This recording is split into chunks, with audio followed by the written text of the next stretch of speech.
గుడిలో దేవుణ్ణి సాక్షాత్కరించడం ఎలా? ఒకరోజు ఒక గురువు మరియు అతని శిష్యుడు ఒక గుడి వైపు వెళ్తున్నారు.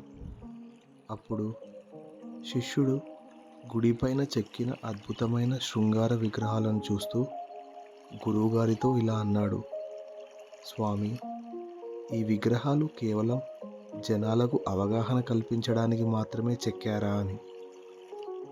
అప్పుడు ఆ గురువుగారు అన్నారు: గుడిపైన ఈ విగ్రహాలను చెక్కడం వెనక ఒక గొప్ప జ్ఞానమే ఉంది.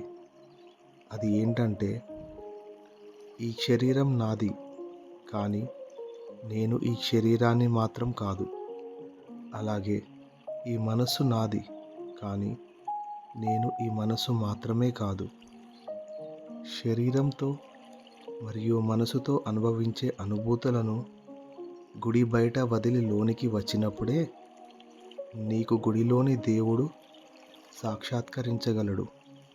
అలాగే మన శరీరం కూడా ఒక దేవాలయం. కాబట్టి శారీరక మానసిక అనుభూతులు దాటి ముందుకు వచ్చినప్పుడే మనలో ఉన్న దేవుణ్ణి మనం సాక్షాత్కరించుకోగలుగుతాము.